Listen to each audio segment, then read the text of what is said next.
histórico para a igreja que está em Manaus. Glória a Deus, diga glória a Deus.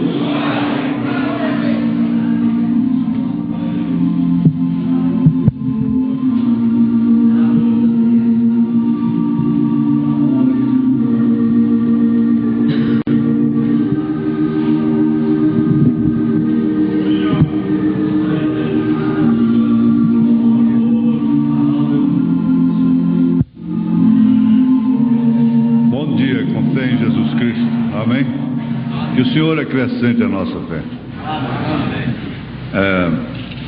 Um contrassenso eu entrar aqui de paletó, não é? Mas tudo é suportável nessa vida. É psicológico. O irmão Branham disse que quanto mais fazia calor, mais as índias abaixo punham roupa. Se for por causa do calor, nós temos todos que tirar até a camisa e esse mesmo ainda vai suar. Se eu tiver que tirar o paletó, vocês me desculpem. Tá bem, bom dia para Goiânia. Deus os abençoe. A nossa leitura está em Números, capítulo 17. Mas vamos conversar um pouquinho primeiro. Todo pregador sabe, especialmente quando tem que enfrentar um período assim meio difícil, como é que ele fica lá dentro enquanto mais um canta, mais um fala, mais um ora, né? Todo mundo sabe como é isso. E ninguém escapa disso. O irmão Branham preferia ficar no escritório dele, lá em casa, e ir quase na hora do culto e não conversava, nem Billy Paul podia conversar com ele. Porque nas conversas já saem outros assuntos e coisas naturais, não é? E às vezes você tem que ficar ligado, como se você tivesse que pregar a primeira vez. As primeiras vezes que se prega, talvez são mais tensas, mais comoventes, não é? Mas nunca que o pregador se acostuma tanto com o púlpito que ele possa entrar assim como que eu sei o que eu estou fazendo, eu sei que vai dar tudo certo, não tem que incomodar com o que está acontecendo. Não. Sempre a gente tem que estar ligado e há um temor por dentro, há uma emoção, há uma tensão. E às vezes a gente fica tão tenso que pode até não dizer o que gostaria de dizer, transmitir aquilo que meditou na íntegra, não é? Nós temos uma palavra de agradecimento de público, não é? Já o fizemos ontem privativamente. Tivemos uma recepção excepcional aqui em Manaus. Todos os pastores concordam com isso, não é? O encontro na parte mecânica não teve falha alguma.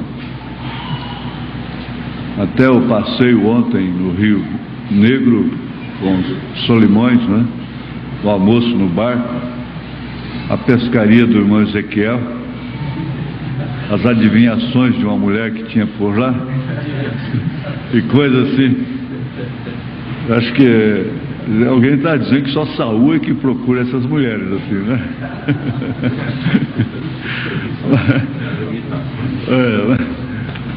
Mas foi uma brincadeira até saudável e muito apreciada pela irmã Vonilde, né? Pela esposa do irmão Weber e outros, né? Pois é. E essa gratidão nunca será esquecida. Nós a carregaremos. São muitos obreiros que não pensavam estar aqui e estão. Pensavam que não estariam e estiveram e estão, não é? Às vezes você pode pensar que não vai estar e estar, não é? E quem sabe alguém pensou que estaria e não esteve. O horário para Goiânia é 19 horas. Então vocês atrasam o serviço aí da mocidade 1 hora aí. Não é nada demais, não é? Hoje não tem problema nenhum. É domingo, então o trabalho vai começar 1 hora mais tarde. Vocês podem começar em ordem pela mocidade. E eu desejaria dizer uma coisa para vocês com uma citação do irmão Branham, porque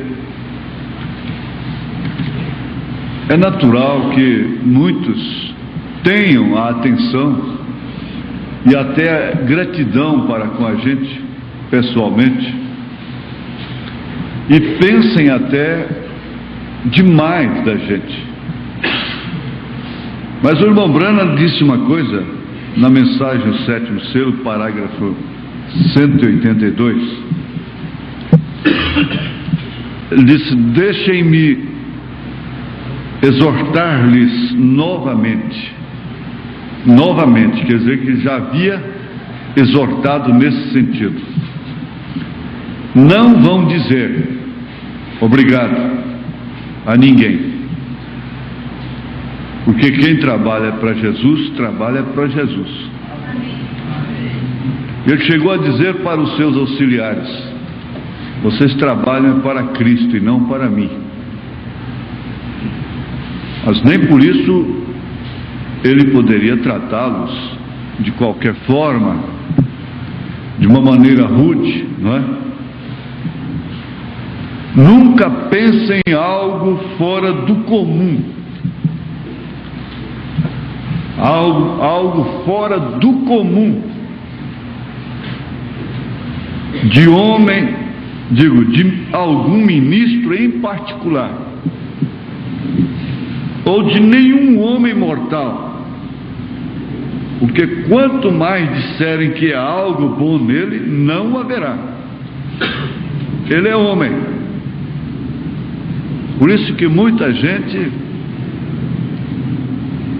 se escandaliza às vezes com o diácono, com o pastor, ao entrar no maior relacionamento com ele, com sua família, porque antes de ter esse relacionamento pensava que o pastor é um anjo que desceu do céu.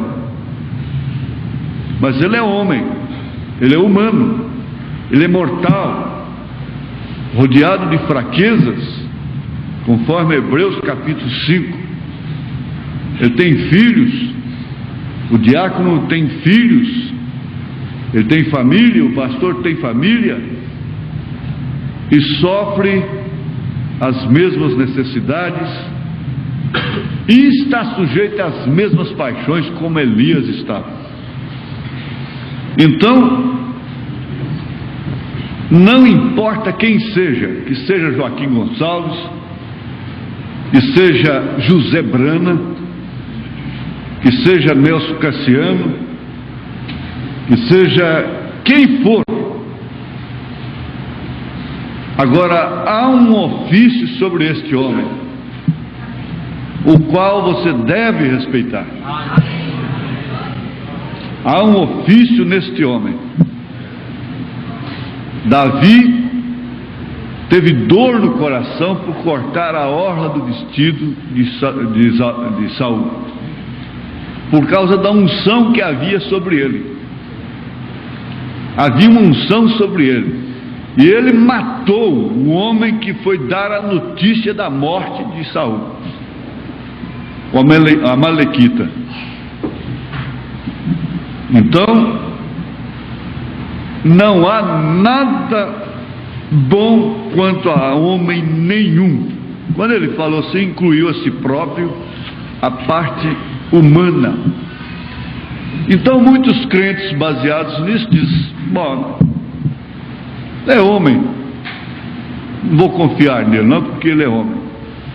Ele diz: se você é crente em Jesus, você crê em sua gente.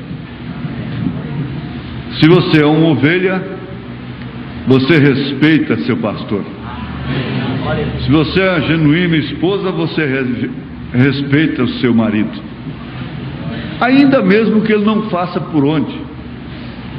Mas a genuína esposa respeita seu marido, mesmo ele sendo um alcoólatra, um caído, um pervertido. O filho, a filha respeita o pai. Uma certa feita, uma irmã que sofria muito com o marido descrente, ela disse para ele: eu não tenho medo de você, eu tenho respeito por você. Ela disse: eu tenho respeito por você. Porque quando o respeito é quebrado, então tudo vira anarquia. Aí saem palavras que não deveriam sair, palavras descaridosas, palavras de baixo calão até, e quebra-se aquela linha. Depois, para reconstruir aquela linha é difícil, quase que impossível.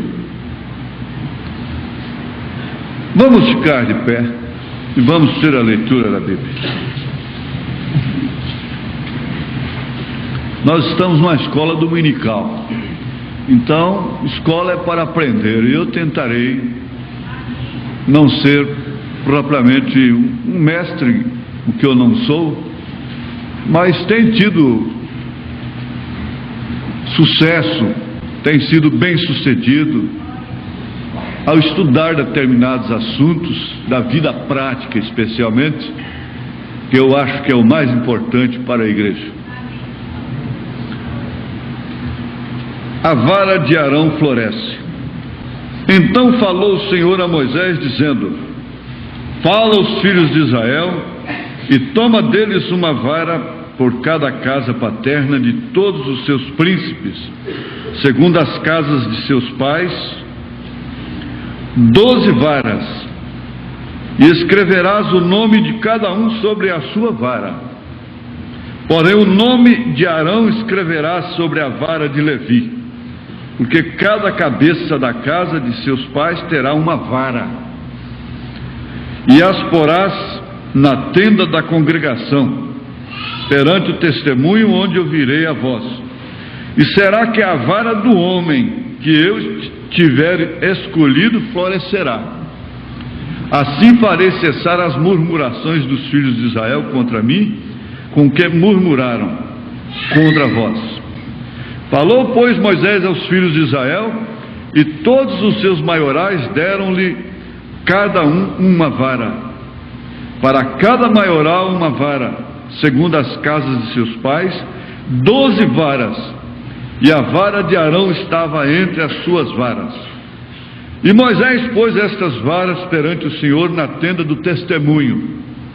Sucedeu, pois, que no dia seguinte Moisés entrou na tenda do testemunho, e eis que a vara de Arão, pela casa de Levi, florescia, porque produzira flores e brotara renovos e dera amêndoas. Então Moisés trouxe todas as varas diante do Senhor e todos os filhos de Israel, e eles o viram e tomaram cada um a sua vara. Então o Senhor disse a Moisés: torna a pôr a vara de Arão perante o testemunho, para que se guarde por sinal para os filhos rebeldes. Assim farás acabar as suas murmurações contra mim, e não morrerão. E Moisés fez assim, como lhe ordenara o Senhor, assim fez. Então falaram os filhos de Israel a Moisés, dizendo: eis aqui nós expiramos, perecemos, nós perecemos todos. Todo aquele que se aproximar do tabernáculo do Senhor morrerá. Seremos, pois, todos consumidos? Senhor Deus, amém.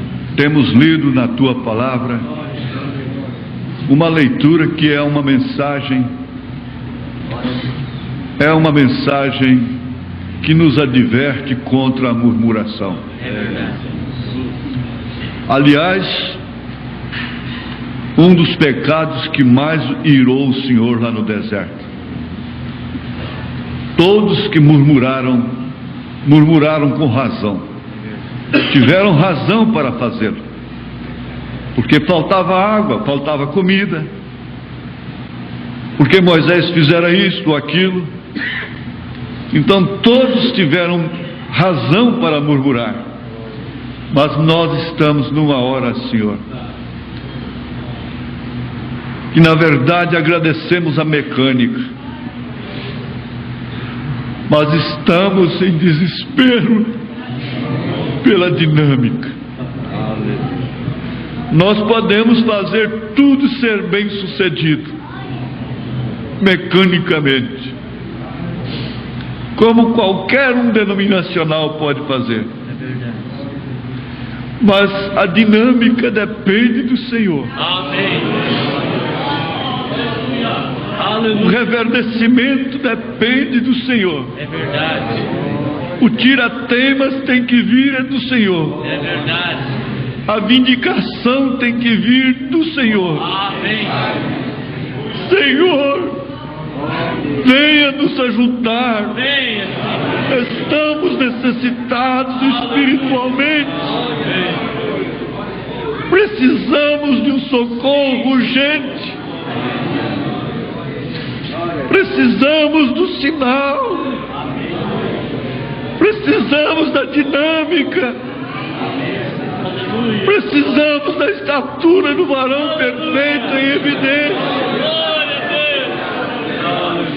Precisamos trocar o nosso riso pelo pranto. Sim, Senhor. Precisamos, Senhor, de vida abundante. Amém. Precisamos, Senhor, de sermos poços artesianos, Aleluia. onde não para nenhum mexerico, nenhuma murmuração, Aleluia. nenhuma lagartixa, nenhum girino, nenhum inseto, nenhuma preguiça, nenhuma mentira, Verdade. nem a culpa mínima, porque o culpado no mínimo é culpado no máximo. Oh Deus, derrama as tuas bênçãos sobre esta igreja, nesse país.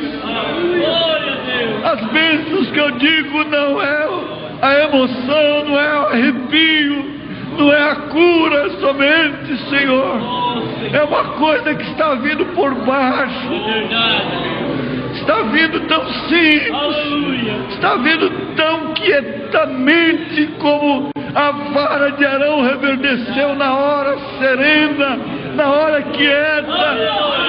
Em nome de Jesus Cristo, ó Deus, vem derramar as tuas bênçãos.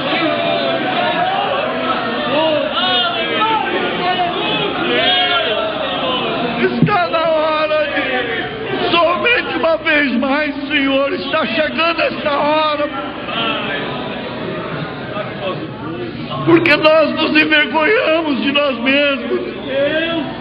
Nós estamos olhando no teu espelho todos os dias, estamos vendo as nossas rugas, Oh, meu Deus. estamos vendo as nossas deficiências, estamos vendo, Senhor. Aleluia. Oh, Pai. Oh Deus, Oh, Deus. o Senhor sabe que eu não estou forçando isso, o Senhor sabe que eu não estou fabricando isto, que nós não estamos, os ministros estão sentindo a mesma coisa, Verdade. todos os pastores, aí os irmãos, aí irmãos clamando, ovelhas balindo, Milton, aleluia, Senhor. Tem misericórdia. Senhor, em nome de Jesus, Aleluia. aceita a nossa oração. Amém, Senhor, amém. Aleluia. Podeis assentar-vos, Glória a Deus. podeis assentar. Aleluia. Aleluia. Glória.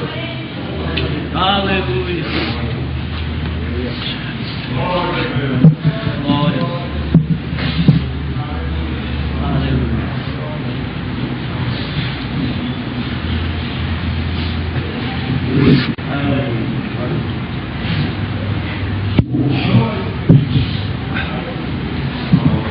eu vi aqui a predestinação de uma vara.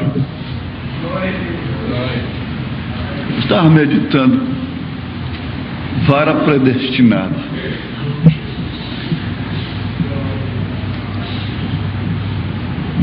Os ministros sabem quando Deus dá uma mensagem que realmente é para refrigério, alívio geral da igreja, que precisa disso. A igreja precisa de tudo, de toda sorte de alimentos. Mas você vê aquela mensagem que tem um cunho de fundamento que estabelece, porque a vida não é composta somente de flores, de sorrisos. A vida é composta de várias fases imprevisíveis.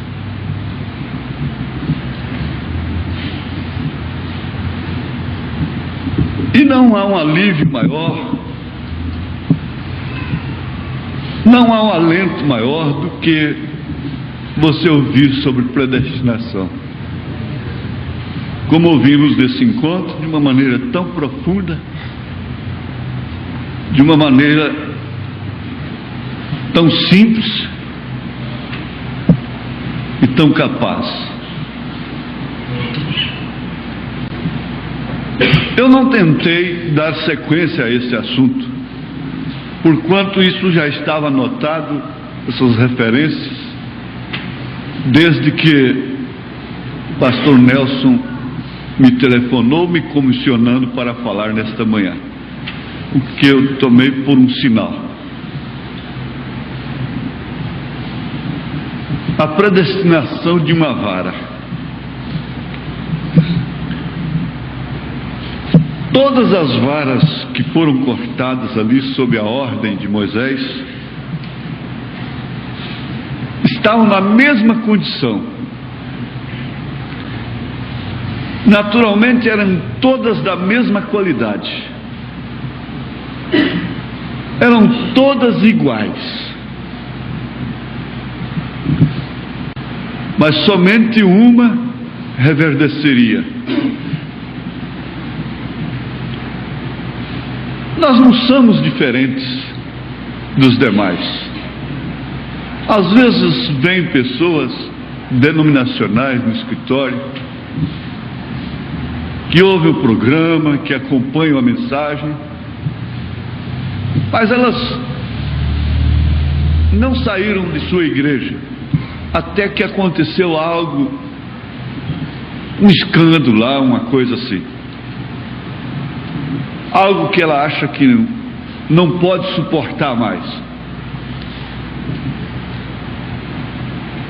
E vem dizendo que está saindo da sua igreja por isso, por aquilo, por isso, porque o pastor entrou na política, porque aconteceu isso com o pastor, porque aconteceu isso com o diácono, porque a mocidade está assim, porque a igreja está assim, porque por isso. Olha, você está vindo para a mensagem porque foi revelado ou porque está escandalizado com sua igreja? Isso você já vai notando alguma coisa. Você está vindo porque é uma chamada por predestinação, ou é apenas procurando um lugar onde você não vai encontrar erros? Se você vem aqui para não encontrar erros, você vai encontrar muito o que criticar.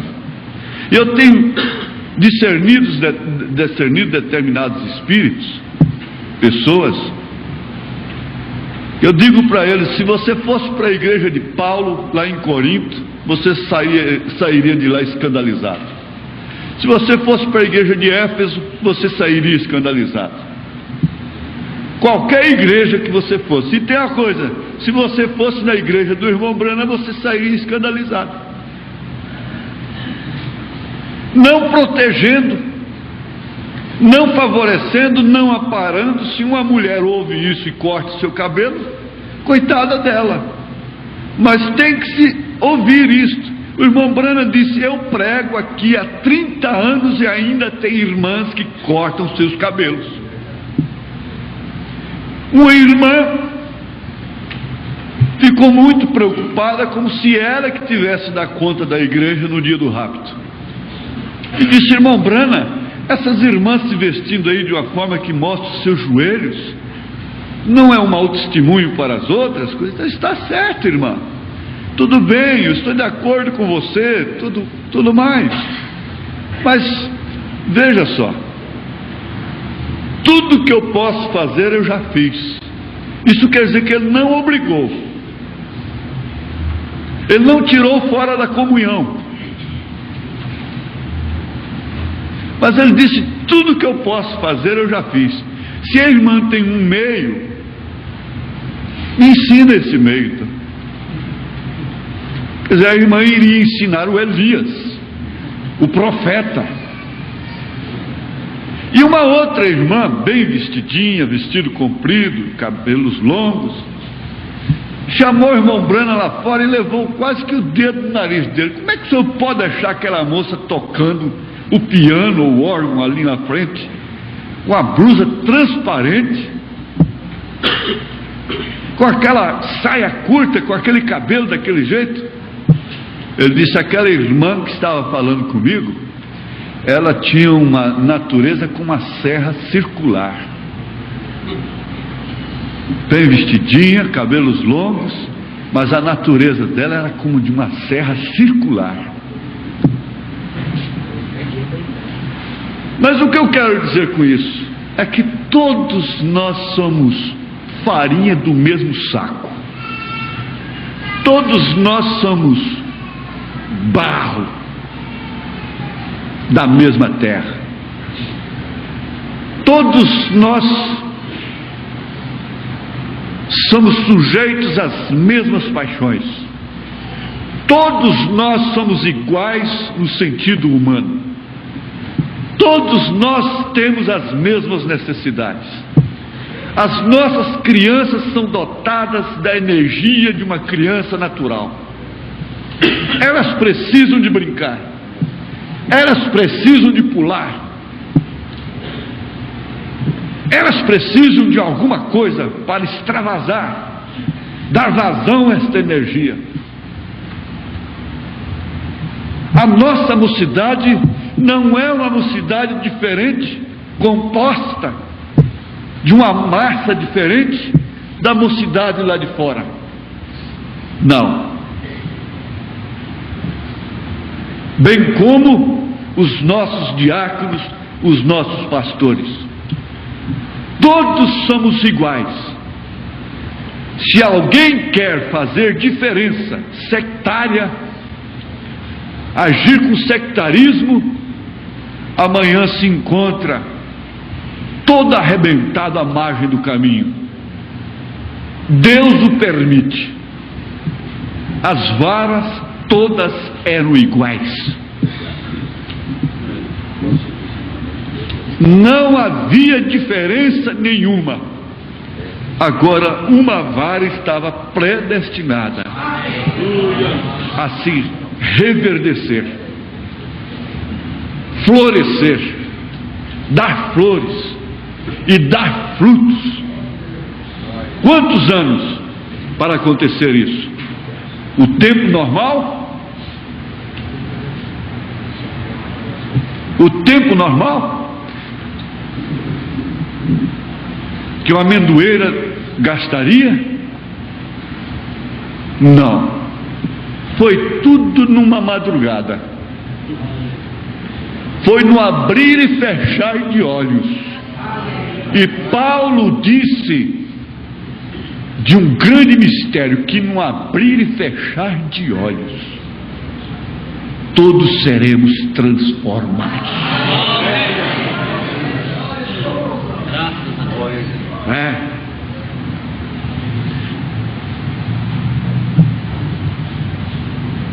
Vara fala de pessoas, vara fala de ministério. Jesus disse: eu sou a videira, vós sois as varas. Todos conhecemos isto. E como ninguém pode pregar esta mensagem, ninguém pode falar de sua genealogia, ninguém pode contar de sua vida sem falar de seu pai, é difícil pregar predestinação, é difícil falar daquilo que nós cremos realmente, sem citarmos Abraão. Abraão foi uma vara que chegou a se secar, chegou até mesmo a se secar. Sara foi uma vara companheira de Abraão, que também ficou ressequida. Para começar, desde jovem era estéril. Sua madre só abriu para o dia que deveria entrar uma semente predestinada a ser o Isaac. O Isaac, o tipo do amor. Então o que acontece? Abraão foi uma vara que chegou até mesmo a secar, porém reverdeceu. Sara foi uma vara seca que reverdeceu. Na Bíblia, a mulher estéril, predestinada, foi quem trouxe filho especial. Sua madre não abriu, senão para trazer um filho. E este trazia um ofício especial. Isaac, o tipo do amor. Samuel, Deus Pai, Filho e Espírito Santo, um profeta, sacerdote, que reinava, que julgava Israel. Um tipo perfeito nas Escrituras. Tudo saindo de pessoas predestinadas para gerarem filhos predestinados. Fique sabendo que um ministério predestinado, ele vai gerar filhos predestinados. Ele vai trazer à luz filhos predestinados. Agora eu quero perguntar: quanto tempo levou para Abraão ser transformado? Você diz, foram 25 anos. Não. 25 anos depois que ele recebeu a promessa. Mas o processo da transformação foi no abrir e fechar de olhos. Foi num instante. E você vai guardando isso. Nós não precisamos, quer dizer, se chegar um momento nós gritarmos e batermos palmas, está tudo bem. Mas eu quero que você guarde isto. Porque o desfecho final é este. O que realmente cremos? O que realmente temos guardado no coração? O que realmente forma a nossa personalidade interna? O homem interno, aquele homem de dentro, o homem da máquina, que sabe em quem tem crido, o homem que com seu entendimento se agrada da lei e nela tem prazer. Você vai fixando isso, que é melhor ser estéril, vara seca, predestinada, aguardando o cumprimento da promessa, do que ser fértil e aceitar qualquer doutrina, um Ismael selvagem surgindo por aí. Há muitos ventos férteis que com facilidade o óvulo está aberto para receber aquele que chega primeiro. E daí então nós temos doutrinas diversas dentro da mensagem. Como igreja, não é tempo de nós nos preocuparmos com o que fazem as denominações. Não, Abraão estava longe de Sodoma e de Gomorra. Ló é que estava preocupado. Ló estava metido na política. Ló era governador. Ló gemia pelas abominações que estavam em Sodoma. Ló era missionário. Ló estava apaixonado pelos sodomitas. Queria julgar com justiça. Queria salvar a Sodoma. Mas o irmão Branham chegou o momento de dizer: eu não oro mais pela América. Deus visitou a Inglaterra e virou as costas para a Inglaterra. Tem de salvar a Inglaterra. Deus visitou o país de Gales, estremeceu aquilo. Deus visitou a América, sacudiu aquilo. Tente sacudi-lo novamente. Deus tem sacudido esta nação. Deus tem sacudido este país. Tente estremecê-lo novamente. Tentemos fazê-lo.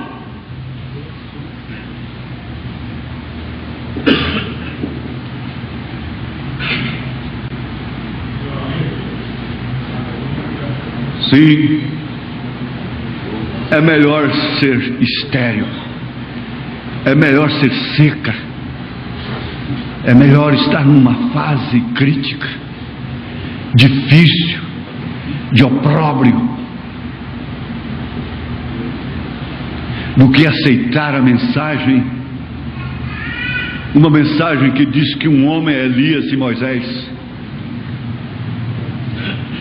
do que aceitar um homem que diz que é Cristo,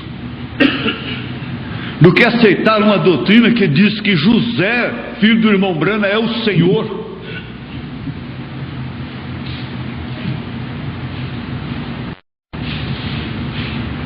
É melhor estar seca,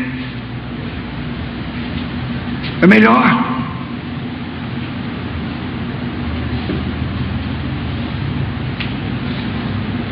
do que aceitar uma mensagem. Vocês pensam que isto não vai chegar por aqui? Cujos mensageiros vão de casa em casa, misteriosamente descobrem seu endereço e vão tentar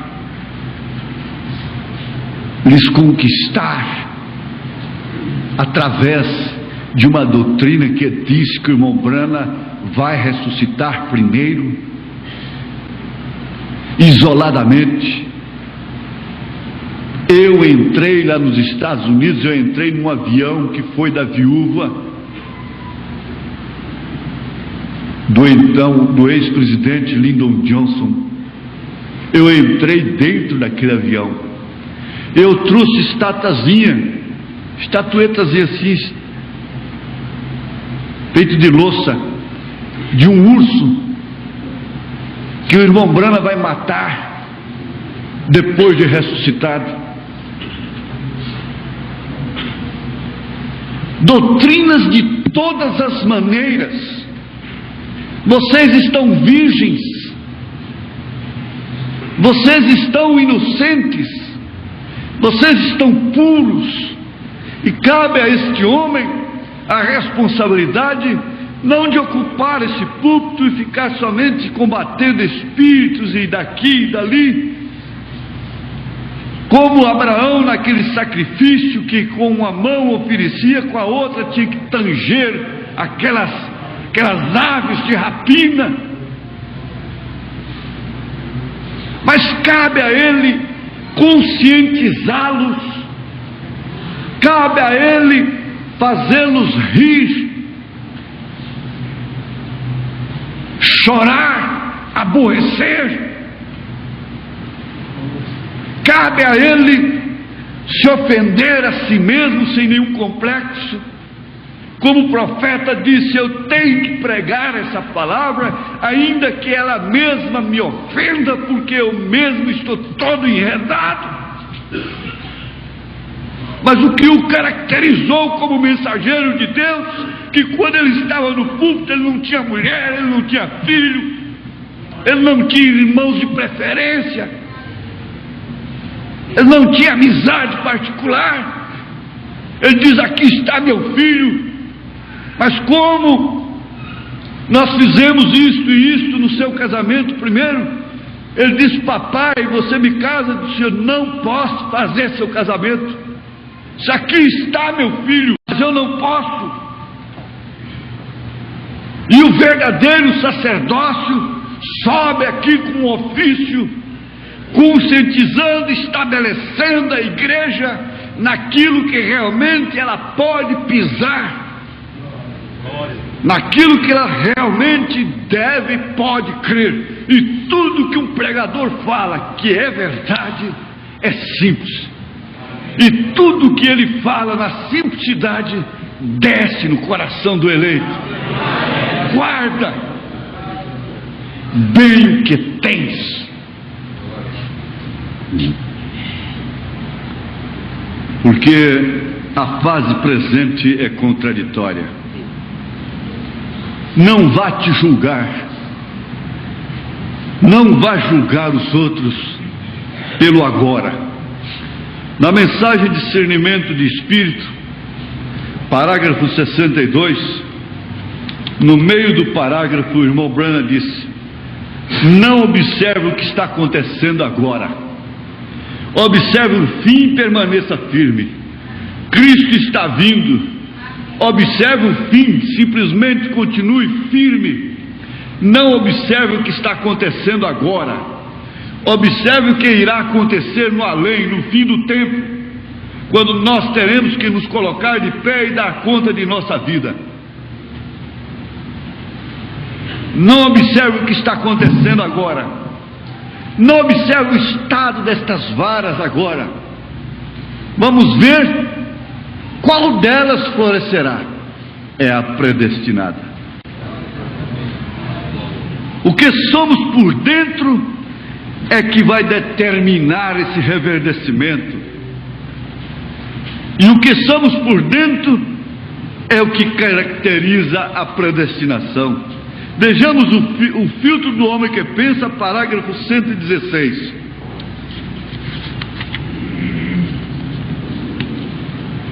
Vejamos, parágrafo 116. Eles são como Esaú. Eles. Tem alguém? Existem eles que são como Esaú, externamente correto, por fora estão corretos. Esaú era religioso do lado de fora, e quando veio com respeito à religião, ele pareceu ser mais religioso que Jacó. Ele parecia ser um homem melhor do que era Jacó, mas do lado de dentro, o que foi? A predestinação é caracterizada pelo que está do lado de dentro. É isso. Ele era um religioso externo, mas seu pensamento não era filtrado. Ele não pensou certo a respeito da primogenitura. Ele não pensou certo a respeito do essencial, daquilo que determinaria o seu futuro. Ele não teve a doutrina correta pelo qual ele deveria dar a sua vida. Ele não sabia que Deus, que a primogenitura significava o tanto que Deus disse. Lá estava ele, disse: estou com fome. Que diferença faz isso a respeito da velha primogenitura? Você pode ter isto se você deseja. Oh, vem, Eu vou à igreja, sou tão bom quanto é você, minha denominação é tão... porque é uma das maiores do mundo, minha mãe pertenceu a ela, meu pai pertenceu a ela, tudo isso, aquilo e aquilo outro, meu pastor foi educado, ele tem isso e aquilo. Isso coloca dessa distância longe de Deus. Não é o filtro do homem que pensa. Se isto fosse, como poderia Pedro jamais ser o que foi, quando ele não podia assinar seu próprio nome? Mas ele carregou o filtro do homem que pensa. Isso era por dentro. Voltemos. Esaú era religioso do lado de fora. Ele disse: é fácil permanecer fiel e obedecer um credo. É fácil. Mas isto aqui é diferente. É crer. Somente crer. Ele disse: tudo é possível, somente crer. E você sabe que não é a picada do sabiá por fora que estraga a maçã, mas é o bicho por dentro, é a semente que se traz por dentro, é a maneira de crer que está lá dentro, é a fagulha. Você sabe que existe uma fagulha dentro do eleito, uma coisa do tamanho de uma unha pequena. Quando o irmão Branham estava com sua filha morrendo, com a sua esposa morta no necrotério, seu pai morto, seu irmão morto com flores na sepultura, o diabo foi trabalhando com esse homem de fora, foi torneando e disse: esse Deus, ele disse, ele não podia falar para mim que Deus não existe, porque eu já tinha encontrado com Deus. Então ele disse: esse Deus não se incomoda com você. Ele estava passando uma hora seca, ele estava enfrentando uma hora difícil, uma hora amarga, uma hora contraditória. Esse Deus não se incomoda com você. Estava bicando por fora, mas quando chegou lá dentro, o bico dele quebrou. A bicada por fora, ele disse, eu comecei a dar razão para o diabo. Aquilo ali era o sabiá bicando a fruta pelo lado de fora. Mas quando chegou lá dentro, uma coisinha do tamanho de uma unha pequena, uma coisinha pequena saiu lá de dentro, pôs a carinha de fora e disse: Satanás, Deus deu, Deus tomou. Vai de Satanás.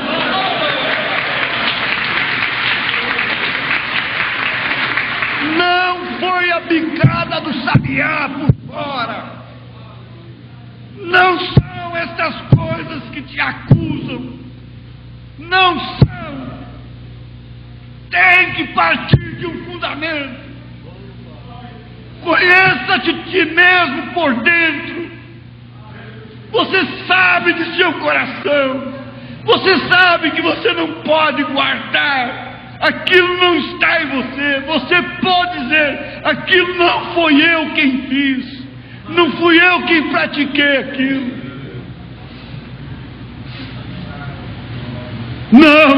Não foi o eu predestinado. Não foi o eu lá de dentro.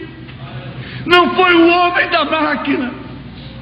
Aquilo foi a picada do sabiá pelo lado de fora que todo mundo vê.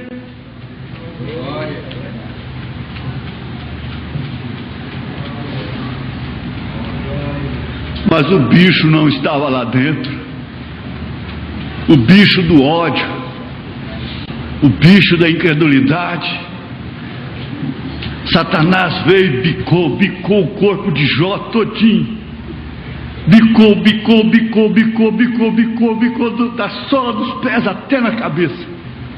Bicou por fora todinho.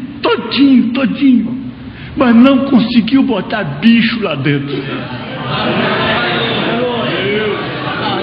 Não conseguiu botar inveja, ódio, ciúmes malignos.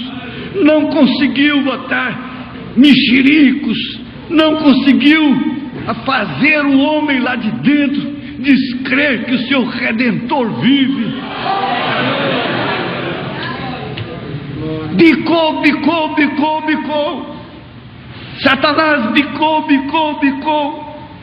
Há uma mocinha tão linda chamada Raabe, e ela disse: eu tenho que vender meu corpo para tratar de meu pai que é aleijado, minha mãe que é cega, meus pais não podem trabalhar, e o único meio que eu tenho é vender meu corpo. Bicou, feriu, mas não pôs o bicho lá dentro. Lá dentro era outra coisa. Havia uma coisa que a faria. Esposa de um general, mãe de Davi. Esse é o fundamento, isso é o que nós cremos. Aleluia. Não são as cicatrizes, os arranhões. Até José no Egito teve um arranhão, mas a graça de Jacó foi lá e limpou o arranhão, porque ele é o tipo da perfeição. Mas ele teve a bicada pelo lado de fora, não teve o bicho por dentro. A predestinação caracteriza isso. É isso que nós cremos. Estou todo bicado por fora, estou todo deformado por fora, mas eu lembrei de uma coisa. Eu estou lembrando disso. Deus me consola com uma coisa. O profeta disse que César, quando foi receber os soldados que vinham da guerra, então os generais poliram seus escudos, seus brasões, suas coisas, suas medalhas, e todos desfilaram diante do rei. Mas lá veio um soldado todo mancando, faltando força moral, faltando isso, faltando aquilo, faltando orelha, faltando tudo, todo picado pelo lado de fora. César chamou e disse: escuta, vem cá. Ele chegou lá com a boca torta, a mão aleijada. Você fez assim, com a mão torta. Onde você adquiriu essas cicatrizes? Isso foi no campo de batalha. Eu estou assim, é por causa da minha batalha, por causa da batalha jamais pelejada.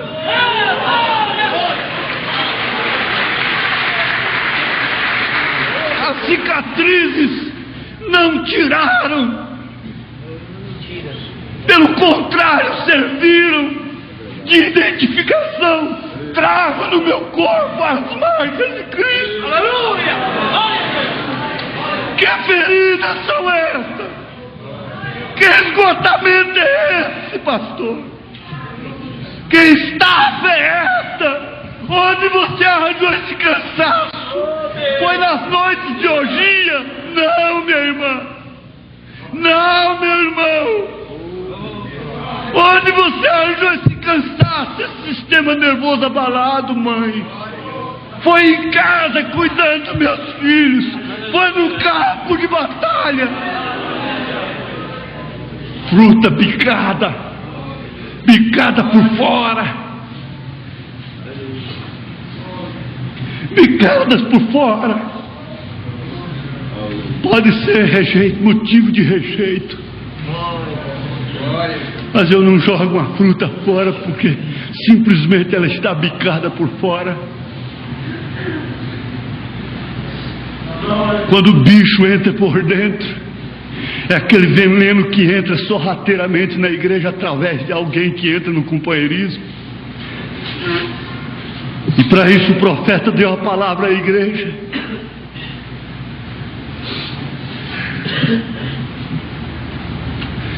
Ele deu a palavra à igreja. Quando isso chegar, se unam mais, isso virá. Mas não se esqueçam que isso é o diabo Você olha um homem, olha a mulher, olha um homem desgastado. Onde ele alcançou? Onde é que ele conseguiu? Onde ele arranjou essa estafa dele, esse estado nervoso abalado? Sim, você carrega uma mensagem no seu coração, que ainda que você tenha que ficar 60 dias sem assistência, sem ver seu pastor, ninguém pode tirar aquilo de você. Você é irmão de Daniel, você é filho de Abraão, você é irmão de José. José foi para o Egito e ninguém botou bicho dentro dele. Daniel foi para a Babilônia, ninguém pôs bicho dentro dele. Sadraque, Misaque e Abednego, jovens, a escola, a ciência não botou bicho dentro deles. A moda não pôs bicho dentro deles. O mundo não pôs bicho dentro deles. Eles eram varas predestinadas. E você tem um livro. Que coisa profunda. Os japoneses fizeram uma câmera filmando a gestação desde o seu princípio. Mas me veio essa noite uma coisa tão maravilhosa, que antes do japonês inventar essa câmera, Deus já tinha criado.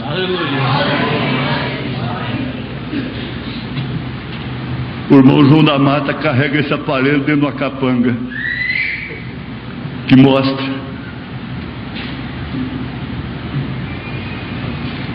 Outros carregam assim, outros carregam assim, outros carregam dentro de uma pasta. Você tem na sua cabeceira, você tem na sua mesa. Chama-se Bíblia Sagrada. Na mensagem ele havia de passar por ali. Parágrafo 81. Irmão Branham disse: existe um livro de toda a literatura que foi escrita, aos milhões de toneladas. Este livro é o que lhe conta quem é você, de onde você veio e para onde você vai.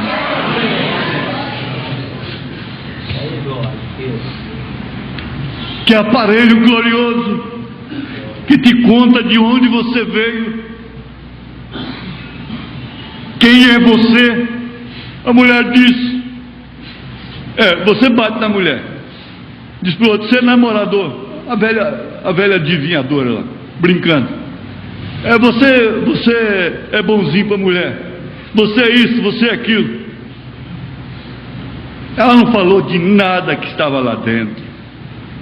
Ela não falou para nenhum deles: você tem uma coisa por dentro diferente. Não, mas esse livro sabe, lhe conta quem é você. Esse livro conta de onde você veio e para onde você vai. E sabendo que você está indo, para onde você vai, não importa as aflições, não importa a dor, não importa as bicadas,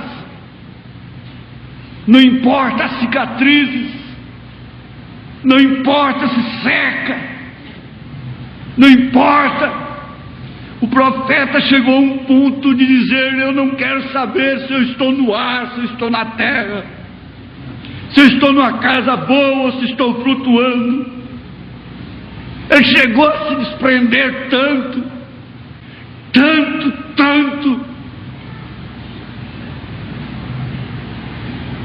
como quem sabia realmente para onde estava indo.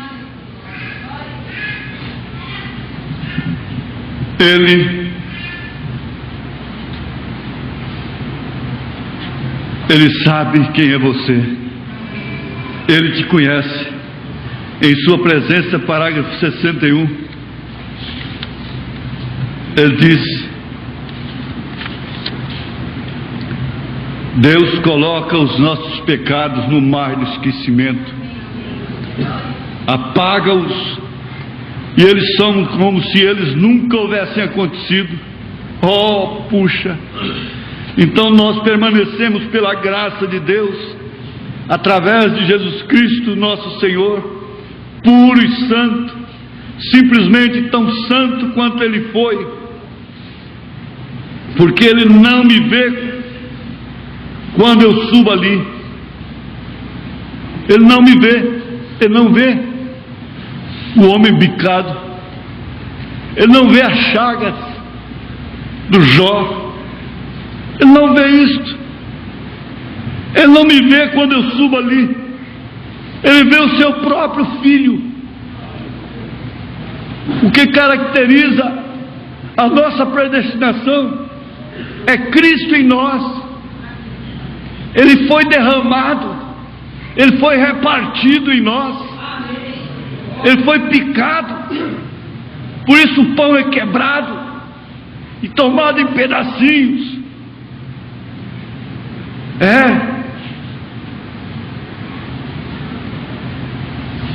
Vou repetir. Puxa! Então nós permanecemos lá pela graça de Deus, pela graça de Deus, através de Jesus Cristo nosso Senhor. Diante dele somos puros, santos. O que vai subir é puro, o que vai subir é santo, simplesmente tão santo quanto ele foi, porque ele não me vê. Ele pôs essa ressalva: ele não me vê quando eu subo ali, ele vê o seu próprio Filho. A única maneira que ele pode ver é através de Jesus Cristo. Nós olhamos o irmão através do que ele faz, através do que ele é. Nós olhamos uns aos outros através daquilo que nós fazemos, do exterior. Mas ele olha naquilo que realmente somos. E ele somente vê seu Filho. Não é isso maravilhoso? Nós não temos mais que pensar acerca dos pecados. Tudo se tem ido, está sob o sangue. Sim, Senhor. Não tem mais que se preocupar acerca disto. Está tudo apagado, e apagado da memória de Deus. Ele nem mesmo se lembra mais disto. Mas o promotor Satanás está com isso aí todos os dias. Todos os dias. Finalmente, irmãos, vamos lembrar que haverá um reverdecimento. Vamos lembrar do que realmente nós cremos. E francamente, eu me preocupo mais em pregar, ensinar a segurança do cristão, a segurança do crente. Se alguém quiser abusar da graça, isso é problema dele. Está certo? Precisa você, depois de ouvir tanto, depois de conhecer o que conhece, saber que não se deve fumar, que não se deve beber, que não se deve prostituir, que não se deve vestir de maneira indecente, que a mulher não deve cortar seu cabelo, não deve pintar o seu rosto? Ou precisa falar isso todos os dias para você? O anjo veio e deu a mensagem para Maria e foi embora, e nunca mais voltou. Sua mensagem entrou em contradição no presente. Ela, ao invés de ver seu filho sentado no trono de Davi, ela ouviu cuspido, humilhado, crucificado. O anjo não avisou para ela que ia acontecer isso. Veja que sofrimento para ela. Mas o bicho não entrou lá dentro. Prova tanto que ela estava no Pentecostes. Ela reverdeceu. Ela era predestinada. Ela reverdeceria. Ela passou por uma sequidão. Mas aqui está, quando nós lemos isso aqui, a igreja enganada pelo mundo, parágrafo 80, a gente lembra daquilo que o irmão Brana disse: oxalá que a igreja hoje estivesse na condição de Sansão, se sentisse que realmente está presa, que não pode fazer nada, que não pode fazer aquelas super grandes obras mais, que realmente perdeu sua força, realmente está moendo, realmente está com os seus olhos furados, realmente está toda bicada por fora, está seca. Oxalá que todos entendessem isso, oxalá que todos estivessem nesta condição. Sabe por quê? Houve um reverdecimento em Sansão. A igreja enganada pelo mundo, parágrafo 80. Aqui está a única esperança que eu tenho nesta manhã. Aqui está a única esperança que eu tenho. Ele estava dizendo, ele, William Branham. E eu digo, eu, Joaquim Gonçalves. Você quer dizer seu nome? É a única esperança. Aqui está a única esperança que eu tenho. Qual é ela? Diga logo, irmão Branham. Qual é esta única esperança?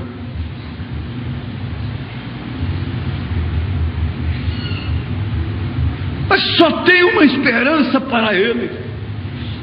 E eu digo nesta hora, com toda honestidade, com essa Bíblia diante de mim, com vocês olhando para mim, só há uma esperança para mim.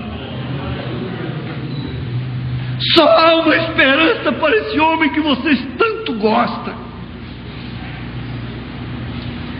Só há uma esperança para ele.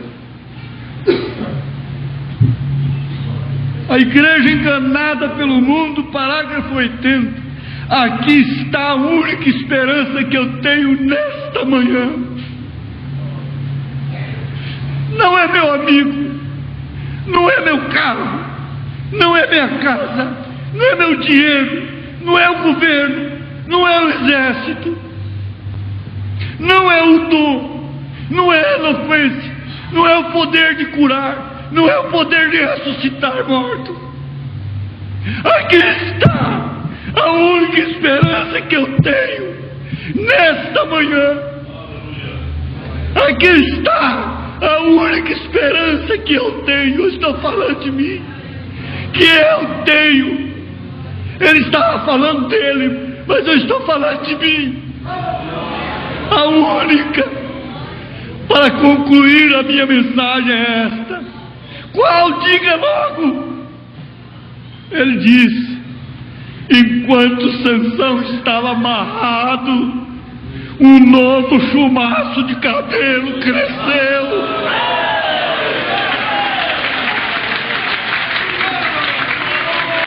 O novo chumaço cresceu. A vara envelheceu. A força voltou. E nós estamos esperando isso, porque é a única esperança que eu tenho, Goiânia. Igreja que me dá roupa, igreja que me dá sapato, igreja que me dá tudo. Essa é a única esperança que eu tenho. É um chumaço de cabelo crescer novamente, é a vara reverdecer. Eu tenho saudade do que eu fui. Eu tenho saudade da água de Belém. Eu tenho saudade. Você tem saudade. Glória a Deus. Meu irmão, isso não é apenas uma pregação. Isso é uma confissão. É a única esperança que eu tenho.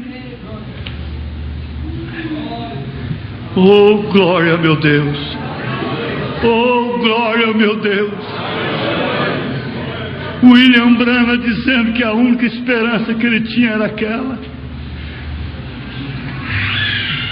William Branham, o profeta Elias.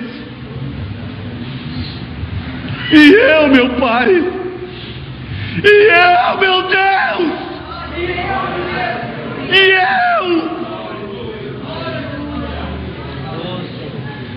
A igreja, na condição que ela está, ela não vai no rapto.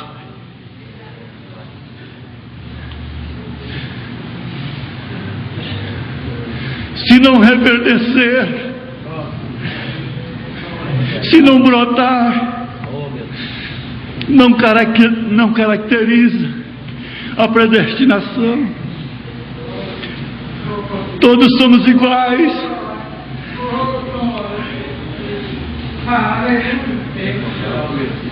Mas Deus é tão bom.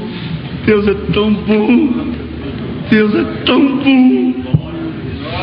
Deus é tão bom. Diga, Deus é tão bom. Sinta a sua bondade. Sinta a sua bondade. E dá uma chance dessa. O que é que nós cremos? Deixa, Satanás. Você bicou meu corpo todo. Você vai ver meu último estado também. Abraão está sequinho. A Sara está sequinha. Não tem jeito. Mas aqui em perguntas e respostas número 1.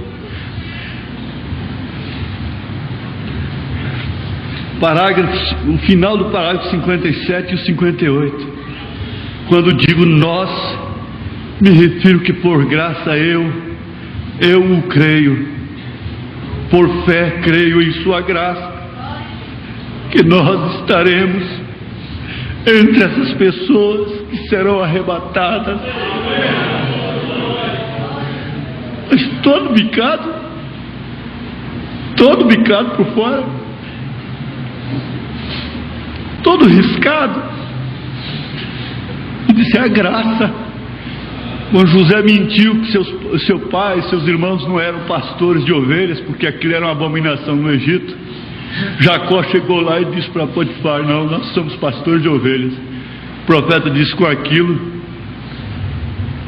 a graça limpou aquele arranhão.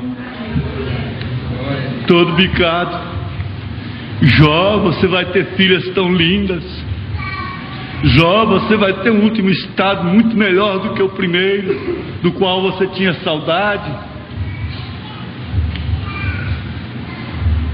Com tantas bicadas. Mas a Bíblia diz que Deus falou para os companheiros de Jó: ele vai ter que orar por você, porque ele só disse de mim o que era reto. Ele falou de mim. Ele nunca disse que eu sou 3 pessoas distintas. Ele nunca disse. Ele nunca inventou doutrina dos 7 trovões. Ele nunca inventou doutrina para segurar o povo em torno de si. Ele nunca fez nada, ele só disse o que era reto diante de mim. No 58 ele disse: agora a primeira coisa ocorre quando somos ressuscitados.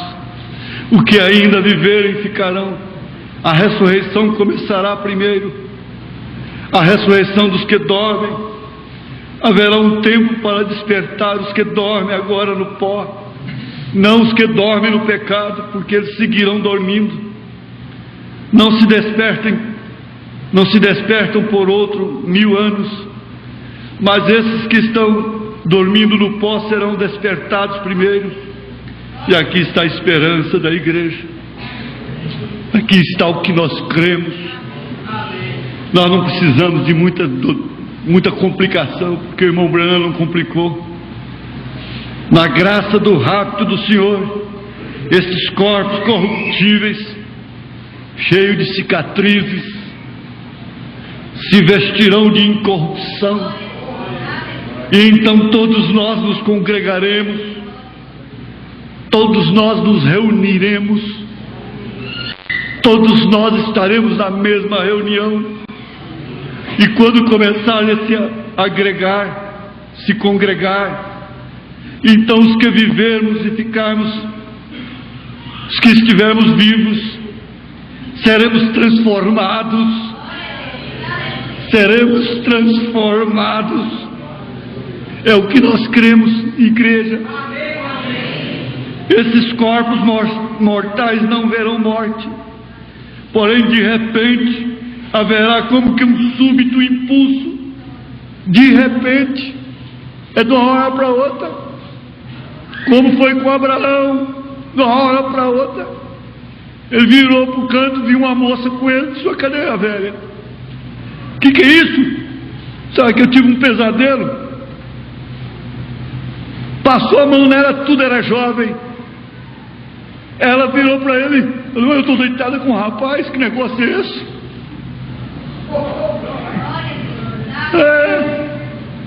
Foi de uma hora para outra. Lá estava aquela linda jovem, lá estava aquele rapagão. Assim. Porém, de repente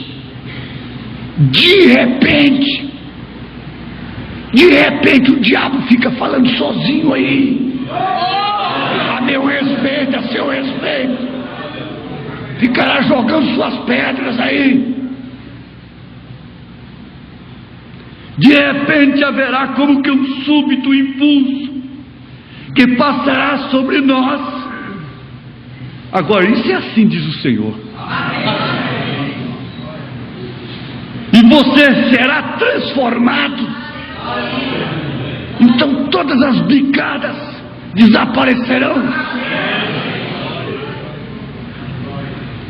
Tornará como foi Abraão, de um velho a um jovem. Isso está pertinho de acontecer. Aleluia. Que é essa transformação súbita, e depois de um tempo estás viajando como pensamento. Não precisa de avião, não tem que marcar passagem, não tem que pôr paletó e gravata para viajar. Estás viajando como pensamento, e então podes ver aos que já estão ressuscitados. Isso é que nós cremos. Nós devemos fechar o assunto, dar as mãos. É nisso aqui, nisso nós podemos dizer. Fora disso nós não cremos. E então podes ver os que já estão ressuscitados. Então poderemos ver o irmão Branham. Então poderemos ver a todos que já dormiram no Senhor. Então nos reuniremos com Ele, e depois seremos arrebatados com eles para receber o Senhor nos ares. O que é isso? 1 Tessalonicenses capítulo 4. Mas ainda tem aquilo que nós cremos. 3 classes de crente, parágrafo 48. O final do parágrafo ele diz: eu certamente creio. Então o que é que nós cremos? É o que o irmão Branham creu. O que é que esse companheirismo fecha o assunto? Fecha mesmo. E não abre mão. É naquilo que o irmão Branham creu. Ele disse que eu certamente creio que quando esta noiva eleita, chamada e posta no livro da vida, predestinada, portanto, vara predestinada, então virá um estrondo do céu, que infundirá um tremendo batismo do Espírito Santo nesta noiva, a tal ponto que atirará da terra no rápido. Deus o tem prometido assim. Isso está fechado. Isso é o que nós cremos. E para terminar, eu peço a atenção de todos os pastores. porque isso aqui é uma mensagem especial, é uma mensagem dedicada a mim e que eu transmito aos pastores. 3 classes de crentes, parágrafo 62, se referindo a Jesus Cristo. O profeta diz: parecia que tudo estava contra ele, era o presente dele, estava seco. Mas recordem, Deus sempre está em cena, Ele sempre está ali, pronto a toda hora. Ele está pronto agora. Jesus lhes respondeu: eu posso falar a meu Pai. Escutem, prestem atenção. Eu posso falar a meu Pai e imediatamente me mandaria 12 legiões de anjos. Irmãos, a coisa mais maravilhosa que existe no homem é ele poder acabar com o outro e sair prejudicado, caladinho, levando a culpa. A coisa mais maravilhosa, a grandeza maior que um homem tem, ele ser um lutador de boxe e um pirralhozinho vem de lá e mete a mão na cara dele e o insulta, dá um chute na canela dele, e ele faz se compadecer daquele pirralho. Eu posso falar a meu Pai e imediatamente me mandaria 12 legiões de anjos. Ontem, quando eu estava no Rio Negro com os irmãos, eu estava pensando, eu estava chorando e dizia: Deus, se o Senhor tivesse me dado isso, seria como uma gotinha de água desse rio tirada na ponta de um alfinete. Para o Senhor não faria falta nenhuma. Ele podia fazer isso por mim, Ele podia ter feito isso por você, que você clama tanto, que você sofre tanto. Ele pode tirar sua enfermidade, Ele pode tirar seu espinho, mas vamos ver se realmente Ele quer fazer isto. Ó irmão, o que não faria um só anjo, quanto mais uma legião? No entanto, ele podia pedir 12 legiões de anjos e estar ali tão logo quanto ele ordenasse. Mas ele tinha uma obra para enfrentar. Ele tinha uma obra para enfrentar. Eu tenho uma obra para enfrentar. Portanto, tinha que passar por tudo isso.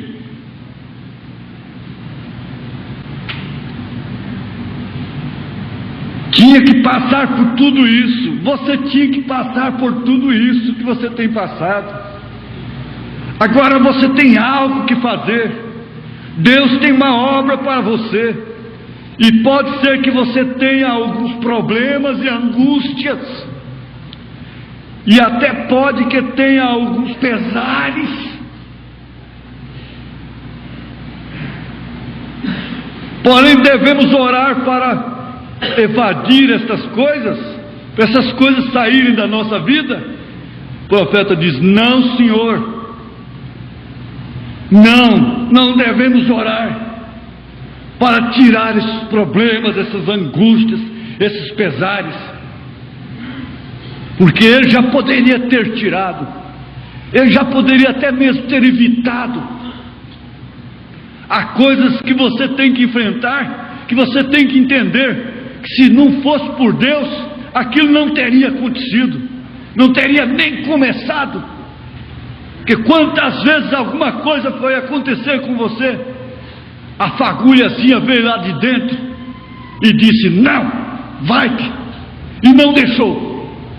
Quantas vezes o diabo quis matar o irmão Brana, comunistas, com rifles de precisão, infravermelho,